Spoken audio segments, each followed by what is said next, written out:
হযরত ইব্রাহিম আলাইহিস সালাম ওনাকে মালাকুল মউত আজরাইল আসছে, আয়েশা বলছে আপনার জান কবজ করতে চাই, আপনি অনুমতি দেন।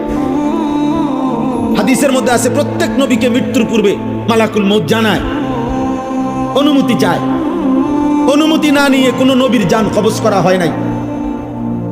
তো ইব্রাহিম আলাইহিস সালাম বললেন, আজরাইল আমার একটা ছোট্ট প্রশ্ন আছে আল্লাহর কাছে, তুমি একটু জিগাইয়া আসো। যাও তুমি জিগাও। তো আজরাইল মালাকুল মউত বলছে আচ্ছা বলেন। তো তুমি গিয়া বলবা আল্লাহর কাছে, আয়াকবিজুল খলিল রুহা খলিলিহি। আল্লাহকে জিজ্ঞাসা করবা গিয়া যে ইব্রাহিম জানতে চাইছে কোন বন্ধু কি বন্ধুর জান কবজ করে? বন্ধু বুঝি বন্ধুরে মেরে লাগে? আমি না আপনার বন্ধু? ইব্রাহিম আলাইহিস সালাম কার বন্ধু? কথা বলে না, আল্লাহর বন্ধু কিনা?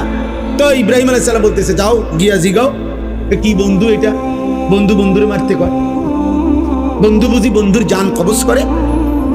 সুবহানাল্লাহ। আল্লাহ তাআলা তখন বললেন জিব্রাইল, আরে আজরাইল মালাকুল মউত, তাহলে এক কাজ করো, তোমারে আমি আরেকটা প্রশ্ন করতেছি ইব্রাহিমকে বলার জন্য, তুমি হেঁটে গিয়া কও, যাও আবার যাও।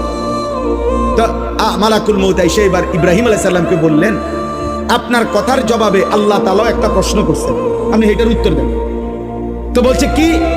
তো আল্লাহ তাআলা জানতে চাইছেন আয়াকরাহুল খলিল লিকা খলিলিহি, বন্ধু কি তাহলে বন্ধুর মুলাকাত সাক্ষাৎ চায় না?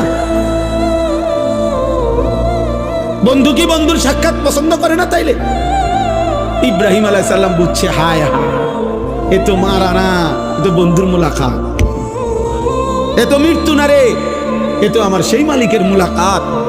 পুরাটা জীবন আমি যার জন্য পরীক্ষা দিছি, যার জন্য আমি নমরুদের আগুনের কুণ্ডলিতে পড়লাম, যার জন্য আমার জীবনটা নবীদের মধ্যে সবচেয়ে বেশি অঞ্চল ছাড়ছে, হিজরত করছেন, এলাকা ছাড়ছে বেশি ইব্রাহিম আলাইহিস সালাম।